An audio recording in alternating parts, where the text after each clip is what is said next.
جب تمہارا یقین اللہ ہے تو تم انجام کا سوچ کر مایوس کیوں ہوتے ہو؟ وہ جانتا ہے کہ تمہارا دل ٹوٹ گیا ہے، وہ جانتا ہے کہ بے شمار ذروں میں سے تم بکھرے ہوئے ہو، وہ جانتا ہے کہ تمہاری ذات بے ترتیب ہو گئی ہے، وہ تمہاری مسکراہٹوں سے لے کر تمہارے آنسوؤں کے پلکوں میں ضبط ہو جانے تک سب کچھ جانتا ہے۔ وہ تو ان چیزوں سے بھی باخبر ہے جن کا علم بھی تمہارے عقل کی پہنچ میں نہیں، تو پھر یہ اداسی کیسی ہے؟ جب وہ سب کچھ جانتا ہے تو پھر تم ان چیزوں کے لیے پریشان کیوں ہوتے ہو جن کا تمہیں علم ہی نہیں؟ وقت مشکل ہے مگر تمہیں صبر کرنا ہوگا، اللہ پہ یقین رکھ کر چلنا ہوگا، اس کی مصلحتوں کا ادب کرنا ہوگا، تو بس مانگتے رہو اور پھر دیکھو وہ ان دعاؤں کو بھی قبول کر لے گا جنہیں تم ناممکن سمجھ کر کب کا بھلا چکے ہو۔ صبر دے کر نہیں بھیجا جاتا، یہ آہستہ آہستہ ہر آزمائش پر عطا کیا جاتا ہے، ورنہ انسان تو پہلی ہی اذیت کو اپنی آخری حد مان لے۔ صبر بھی محبت کا دوسرا روپ ہوتا ہے، اور محبت میں تو سب قربان کر دیا جاتا ہے، بس اللہ سے محبت ہو جانے کی دیر، پھر اس کے رنگ میں کسی طرح سے بھی رنگنا مشکل نہیں لگتا۔ اے ایمان والو، اپنی کمائی میں سے ستھری چیزیں خرچ کرو، اور اس چیز میں سے بھی جو ہم نے تمہارے لیے زمین سے پیدا کی ہیں، اور اس میں سے ردی چیز کا ارادہ نہ کرو کہ اس کو خرچ کرو، حالانکہ تم اسے کبھی نہ لو، مگر یہ کہ چشم پوشی کر جاؤ اور سمجھ لو کہ بے شک اللہ بے پرواہ تعریف کیا ہوا ہے۔ شیطان تمہارے تنگ دستی کا وعدہ دیتا ہے اور بے حیائی کا حکم کرتا ہے، اور اللہ تمہیں اپنی بخشش اور فضل کا وعدہ دیتا ہے، اور اللہ بہت کشائش کرنے والا، سب کچھ جاننے والا ہے۔ رسول صلی اللہ علیہ وسلم نے فرمایا، 7 گناہوں سے جو تباہ کر دینے والے ہیں بچتے رہو۔ صحابہ رضی اللہ عنہ نے پوچھا، یا رسول اللہ وہ کون سے گناہ ہیں؟ آپ نے فرمایا، اللہ کے ساتھ کسی کو شریک ٹھہرانا، جادو کرنا، کسی کی ناحق جان لینا کہ جسے اللہ تعالیٰ نے حرام قرار دیا ہے، سود کھانا، یتیم کا مال کھانا، لڑائی میں سے بھاگ جانا، اور پاک دامن بھولی بھالی ایمان والی عورتوں پر تہمت لگانا۔ اللہ جس کو چاہتا ہے سمجھ دے دیتا ہے، اور جسے سمجھ دی گئی تو اسے بڑی خوبی ملی، اور نصیحت وہی قبول کرتے ہیں جو عقل والے ہیں۔ اور جو تم خیرات کے طور پر خرچ کرو گے یا تم کوئی منت مانگو گے تو بے شک اللہ کو سب معلوم ہے، اور ظالموں کا کوئی مددگار نہیں۔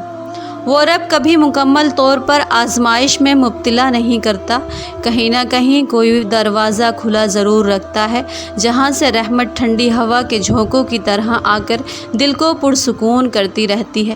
کوئی نہ کوئی آسانی تو مشکل کے ساتھ موجود رہتی ہے۔ اگر تم خیرات ظاہر کر کے دو تو بھی اچھی بات ہے، اور اگر اسے چھپا کر دو اور فقیروں کو پہنچا دو تو تمہارے حق میں وہ بہتر ہے، اور اللہ تمہارے کچھ گناہ دور کر دے گا، اور اللہ تمہارے کاموں سے خوب خبر رکھنے والا ہے۔ اذا جاء نصر اللہ والفتح، اور تم دیکھنا اللہ کی مدد آئے گی، وہ ایسی مدد کرے گا کہ تم گمان بھی نہیں کر سکتے، وہ تمہیں ایسے تھام لے گا کہ تم شکر کرتے نہیں تھکو گے، وہ تم پر اپنا ایسا فضل کا نظام چلائے گا کہ تم سرب سجود ہو جاؤ گے۔ پھر تم سمجھ جاؤ گے کہ جب وہ عطا کے دروازے کھولتا ہے تو بے حساب دیتا ہے، اس کے ایک حکم سے ناممکن ممکن بن جاتا ہے، اور جسے وہ بلند کرے اسے کون پست کر سکتا ہے؟ وہی تو ہے جو سارے خساروں کو نفع میں بدلنے پر قادر ہے۔ اللہ بہت کم لوگوں کے دل میں دعا کا خیال لاتا ہے، ورنہ لوگ پریشان پھرتے ہیں، روتے ہیں، مزاروں پہ جاتے ہیں۔ اگر آپ کے دل میں اللہ نے دعا کا خیال ڈالا ہے تو یقین رکھیں کہ دعا بھی جلد قبول ہوگی، کیونکہ آپ کا شمار ان خاص لوگوں میں ہوا ہے جن کو اللہ نے اپنے پاس آنے کے لیے چنا ہے۔ ہر بار یقین سے مانگی ہوئی دعا شک کو کہیں دور بھگا دیتی ہے۔ میرا اللہ میرا یقین کم نہیں ہونے دیتا، وہ ہماری کسی دعا کو ضائع نہیں کرتا، بہتر ہوتا ہے تو دیتا ہے، آزماتا ہے تو وقت دیتا ہے، اور خطرہ ہوتا ہے تو دور کر دیتا ہے۔ اللہ پاک بہترین کرنے والا ہے۔ سب چھوٹ جائیں مگر رب سے رابطہ نہیں چھوٹنا چاہیے۔ اگر خود چل کر اس کی طرف نہیں جاؤ گے تو وہ غم بھیج کے تمہیں اپنی طرف رجوع کرا لے گا کہ تم سے زیادہ تمہارا رب تم سے محبت کرنے والا ہے۔ تو لوٹ آؤ اپنے رب کی طرف کہ دلوں کو سکون اللہ ہی کے ذکر میں ہے۔ گناہ گونگے نہیں ہوتے، جب بھی انہیں موقع ملتا ہے وہ مکافات عمل کی لاٹھی ہاتھ میں پکڑے ایک دم ہی اس انسان کے سر پر آن برستے ہیں۔ یہ خدا کی وہ لاٹھی ہوتی ہے جو بے آواز ہوتی ہے لیکن انسان کے ہوش لمحوں میں ہی ٹھکانے لگا دیتی ہے۔ وہ جذبہ اللہ جانتا ہے تم کب سے جھولی پھیلائے اسے منا رہے ہو، اسے معلوم ہے تم مسکراہٹوں میں اپنا درد چھپا رہے ہو۔ پریشان کیوں ہوتے ہو؟ اللہ تمہیں تمہارے لیے بہت کچھ سوچ رکھا ہے، تمہیں اپنے کن تک لانے کے لیے بس وہ آزمائشوں سے گزار رہا ہے۔